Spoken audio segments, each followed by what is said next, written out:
ஊருக்கு நீங்கள் மகிழ்ச்சியாக சென்றிட வேண்டும் என்பதற்காக இப்பொழுது கூடுதலாக மீண்டும் ஒரு 2500 ரூபாயை உயர்த்தி அதை 15,000 ரூபாயாக நாம் உயர்த்திட வேண்டும் என்கின்ற எங்களுக்காக உழைத்த இனம்தான். இந்த பேச்சுவார்த்தை என்பது இன்று நேற்று அல்ல, ஏறத்தாழ ஆட்சி மாற்றம் ஏற்பட்டதிலிருந்து நம்முடைய பகுதி நேர ஆசிரியர்கள் தொடர்ந்து அவர்கள் வைக்கக்கூடிய இந்த வேண்டுகோள் என்பது இந்த 181 பற்றி அவங்க தொடர்ந்து வைத்தது நம்ம அனைவருக்குமே தெரிந்ததுதான். இன்றைய காலை கூட நம்முடைய மாண்புமிகு தமிழ்நாட்டுடைய முதலமைச்சர் தொடர்ந்து ஒட்டுமொத்த தமிழ்நாட்டு மக்களுக்காக பொங்கலுக்கான வாழ்த்து செய்தியை சொல்லிய பிறகு நான் நம்முடைய மாண்புமிகு துணை முதலமைச்சரும் அவருடைய இல்லத்திலே சந்தித்த பொழுது அவர்களை பார்த்து கேட்கும் போதெல்லாம் கேட்கக்கூடிய கேள்வி, பகுதி நேர ஆசிரியர்களுடைய போராட்டம் என்ன ஆனது, இடைநிலை ஆசிரியர்களுடைய போராட்டம் என்ன ஆனது, அது சார்ந்து என்னென்ன பேச்சுவார்த்தை எல்லாம் நடந்தது என்று அவர்கள் கேட்டபொழுது நாங்கள் சொன்னோம், தொடர்ந்து இந்த 4 வருடமாக நம் மீது வைத்திருக்கிற நம்பிக்கையின் அடிப்படையில் தான் ஒவ்வொரு முறையும் அவர்கள் போராட்டத்தில் இருக்கும் பொழுது அவர்களை அழைத்து பேசும் பொழுதெல்லாம் பல்வேறு கருத்துக்களை நம்மிடம் வைப்பது வழக்கம். அது அவருடைய உரிமையாக நம் மீது வைத்திருக்கின்ற நம்பிக்கையாகத்தான் அதை நாங்களும் பார்த்து கொண்டிருக்கின்றோம். ஆனால் தான் பகுதி நேர ஆசிரியர்கள் என்று வரும்பொழுது முதல் முறையாக நாம் ஆட்சி மாற்றம் ஏற்பட்ட பிறகு, ஏன்னா ஒரு 5,000 ரூபாயில் தான் அவங்க பணிக்கே சேர்ந்தாங்க. ஆனால் தொடர்ந்து இன்றைக்கு அது 12,500 ரூபாயாக, அதாவது 2,500 ரூபாயை நாம் உயர்த்தி அது 12,500 ரூபாயாக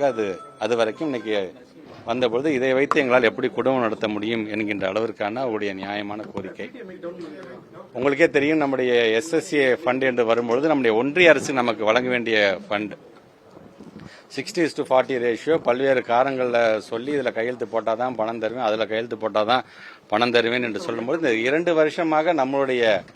பள்ளிக்கல்வித்துறைக்கென்று வர வேண்டிய ஏறத்தாழ 3,548 கோடி ரூபாய் இன்னும் நமக்கு வராமல், அந்த 3,548 கோடி என்று வரும்பொழுது அதை அரசாங்கமே ஏற்றுக்கொள்ளும், உங்களுடைய கொள்கை முடிவுக்கெல்லாம் நாங்கள் கட்டுப்பட மாட்டோம் என்று நம்முடைய தமிழ்நாட்டு முதலமைச்சருடைய அந்த உறுதி. எது எப்படியாக இருந்தாலும் நம்மை நம்பி வருகை தந்திருக்கின்ற ஆசிரியர் பெருமக்களாக இருந்தாலும் சரி, அதன் மூலம் பயன்பட்டுக் கொண்டிருக்கின்ற மாணவ செல்வங்களுக்கும் நிதியை அரசாங்கமே அதை ஏற்றுக்கொள்ள வேண்டும் என்று சொல்லும் பொழுது கூடுதல் ஒரு நிதி நெருக்கடியாக, கூடுதல் ஒரு செலவினமாகத்தான் அது இருந்தது என்று சொன்னாலும் நம்மை நம்பியிருக்கக்கூடிய பகுதி நேர ஆசிரியர்களுக்கு நம்மால் முடிந்தே நாம் செய்தாக வேண்டும்.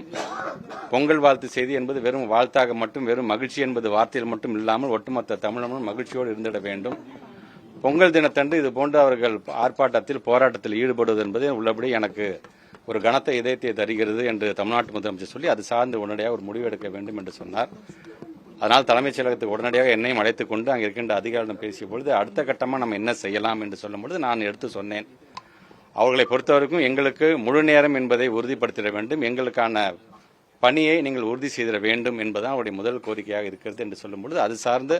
அதிகாரிகள் ஒரு சில பேர் ஒரு சில கருத்துக்கள்லாம் எங்கள் எடுத்து சொன்னார்கள். கண்டிப்பாக இத்தனை ஆண்டு காலம் பணியாற்றியவர்களோ அவர்களுடைய அனுபவம் வாய்ந்தவர்கள் ஏதோ ஒரு விதத்தில் நம்ம அவங்களை அப்சர்வ் பண்ணி தான் ஆக வேண்டும். ஸோ இடைக்காலமாக இந்த போராட்டத்தை அவர்கள் முடிவு செய்து முடித்து அவர்கள் ஊருக்கு நீங்கள் மகிழ்ச்சியாக சென்றிட வேண்டும் என்பதற்காக ஆட்சி மாற்றம் ஏற்பட்ட பிறகு எப்படி 2,500 ரூபாயை நாம் உயர்த்தி அது 12,500 இதை மாற்றினமோ, இப்பொழுது கூடுதலாக மீண்டும் ஒரு 2,500 ரூபாயை உயர்த்தி அதை 15,000 ரூபாயாக நாம் உயர்த்திட வேண்டும் என்கின்ற அந்த ஒரு முடிவை இன்னைக்கு நம்முடைய தமிழ்நாட்டுடைய முதலமைச்சர் அறிவித்திருக்கிறார்கள். ஆக அதோடு சேர்ந்து இவர்களுடைய கோரிக்கை என்பது ஒரு 200 குடும்பங்கள் இதுவரைக்கும் மறைந்தே போயிருக்கிறார்கள், அந்த குடும்பம் சார்ந்தும் நீங்கள் ஏதாச்சும் நீங்கள் செய்திட வேண்டும் என்கின்ற கோரிக்கையை வைத்திருக்கிறார்கள். அதை நம்முடைய தமிழ்நாட்டு முதலமைச்சருடைய கவனத்துக்கு கொண்டு சென்று, ஏன்னா அவர்களும் எங்களுடைய ஆசிரியர் இனம்தான், எங்களுக்காக உழைத்த இனம்தான், அந்த 200 குடும்பங்களுக்கு நம்மளால் என்ன செய்ய முடியும் என்பதையும் அதை கடந்து ஆலோசித்து அந்த முடிவை நல்ல முடிவை நாங்கள் எடுப்போம் என்ற நம்பிக்கை எங்களுக்கு இருக்கின்றது. செய்திகளை உடனுக்குடனும் துல்லியமாகவும் தெரிந்து கொள்ள சப்ஸ்கிரைப் பண்ணுங்க.